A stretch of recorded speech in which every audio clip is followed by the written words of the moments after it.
Ya olahraga itu juga membuat saya ini sih tante. Kalau saya olahraga pagi tuh lebih segar hari-harinya. Terus sehat iya, terus badan jadi segar, plus bentuk tubuh juga makin keren.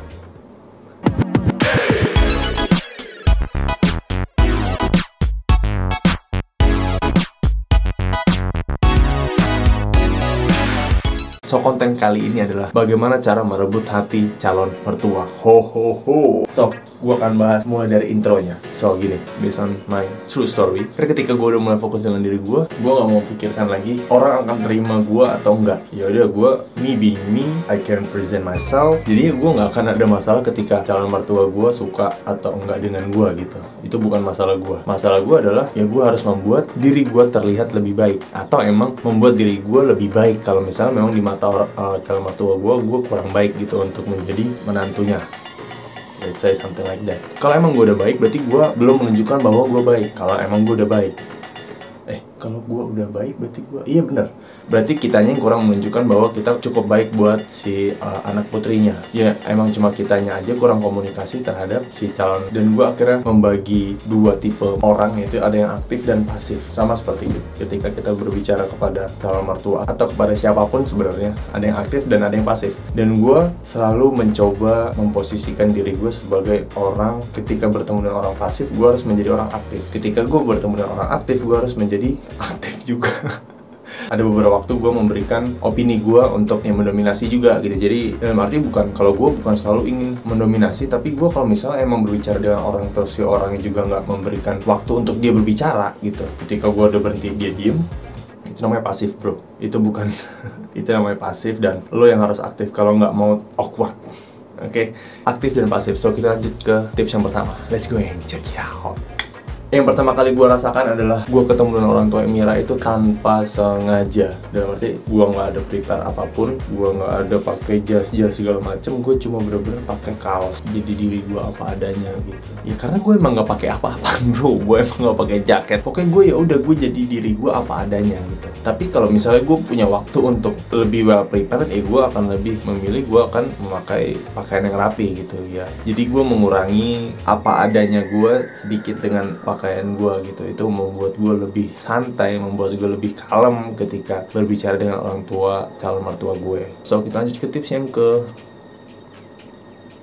bahas tentang keluarga. Kalau ini udah masuk ke aktif dan pasif tadi ya. Kalau misalnya gue sebenarnya mau ketemu siapa juga selalu aktif sih. Dan gue juga mengajak kalian untuk menjadi orang yang aktif gitu. Bahas tentang keluarga. Sama seperti bahasan video yang nanti gue taruh kasih di atas. Topik pembahasan yang gak akan membosankan, atau gue lupa judulnya apa, untuk dibahas dengan siapapun. Terbukti kalau nggak salah ya. Itu kalian bisa pakai ke siapapun. Kalian bisa coba ke siapapun. Keluarga, pekerjaan, kesukaan, kayak misalnya rekreasi gitu ya. Mimpi, dan terakhir adalah hobi. Itu bisa kalian coba.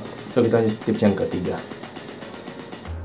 Yang ketiga adalah jangan berbicara kesuksesan. Jangan bilang kita udah punya ini, kita punya itu, kita udah ini, kita udah itu. No, tapi yang kita ceritakan adalah, kalau gue lebih suka ketika gue bercerita ketika gue mau menuju titik A, walaupun gue udah sampai di situ, dan gue akan cerita tentang proses itu. Itu lebih melihatkan bahwa gue adalah seorang hard worker, gue adalah seorang pekerja keras. Tante kegiatannya apa misalnya kayak gitu, atau lagi nggak ngaji atau arisan tante misalnya gitu. Olahraga misalnya. Ya olahraga itu juga membuat saya ini sih tante. Kalau saya olahraga pagi tuh lebih segar hari-harinya, terus sehat iya, terus badan jadi segar, plus bentuk tubuh juga makin keren. Yang kita dapat adalah kita menjaga diri, kita hobi olahraga, itu dapat nilai plus bro. Come on sih, jangan cerita kesuksesan, ceritakan proses kalian untuk menuju kesuksesan. Itu lebih keren. So kita lanjut ke tips yang Yang keempat adalah dengarkan mereka. Jangan ngomong terus, jangan diem terus, ganti-gantian tektok-tektokan. Ketika kita aktif, kita harus tahu kapan waktunya kita memberikan waktu si lawan bicara kita untuk berbicara. Dan ketika dia udah berhenti berbicara, ya kita harus aktif lagi berbicara. Being aktif tuh nggak usah takut salah ngomong, nggak usah takut. Justru ketika kita salah ngomong, ketika kita salah dapat respon gitu, kita pengen respon menjadi orang yang aktif, tapi malah jadi kayak so kenal so dekat gitu. Itu akan kalian dapat ketika udah mencoba. Ketika kalian merasa kayak gue salah ngomong nih, kayaknya responnya nggak harusnya kayak gini deh. Itu akan kalian dapatkan ketika kalian mencoba. Ketika kalian dapat rasa itu beneran, ini anak sok kenal, habis itu ini anak sok apalah, so tahu misalnya, itu akan kalian dapatkan dan itu akan membuat diri kita menjadi lebih baik setelah kita dapat itu. So nggak ada salahnya ketika kita menjadi orang yang aktif dapat respon yang nggak baik atau dapat ya apapun yang nggak baik menurut kita gitu ya. Padahal itu akan menjadikan perjalanan kita lebih keren ke depannya setelah kita ketemu kedua, ketiga, keempat. Kalian udah tahu apa yang harus kalian lakukan, kalian udah tahu harus apa yang kalian tanya. Kalau misalnya orang tuanya udah seperti udah gini-gini, udah balikin ke apa yang mereka suka gitu. Tanya apa yang disuka. Oke. So kita lanjut ke tips yang kelima. Bawa makanan apapun. Bawa makanan apapun, nggak usah tanya ke si perempuan. Karena yang gue tanya, karena yang gue lakukan adalah itu, gue tanya ke Amira, kalau gue bawa martabak gimana, kalau gue bawa ini gimana, kalau bawa itu gimana. Akhirnya gue nggak bawa apa-apa. Bawa makanan dalam arti ya apapun yang kalian mau bawa aja, udah nggak usah peduliin mereka nggak suka, nggak dimakan apa gimana, ya udah.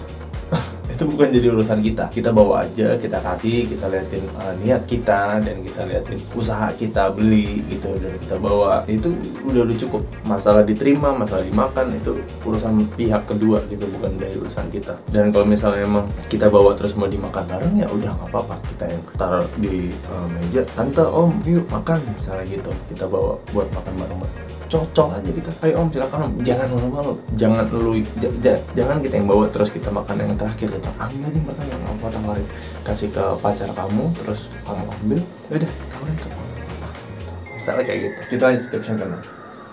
Dominasi pembicaraan ke arah yang baik dalam hubungan kalian dengan anaknya. Jadi ya ceritain aja lo dan anak mereka ya apa yang bisa kalian lakukan gitu, dalam arti kalian masih sama-sama muda, atau misalnya ya kalian mau build apa gitu dalam hubungan kalian, atau nggak usah bawa hubungan dulu deh, liatin aja apa yang mau kalian lakukan gitu di luar. Nggak usah bahas hubungan ini pacar ini segmen nikah ini.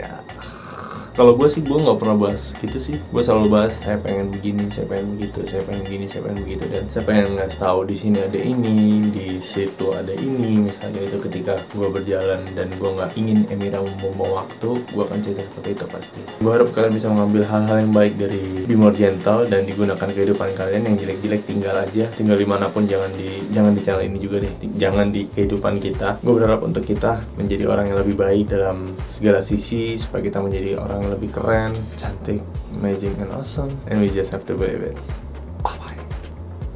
Oh iya, kalau kalian punya konten ladies atau gents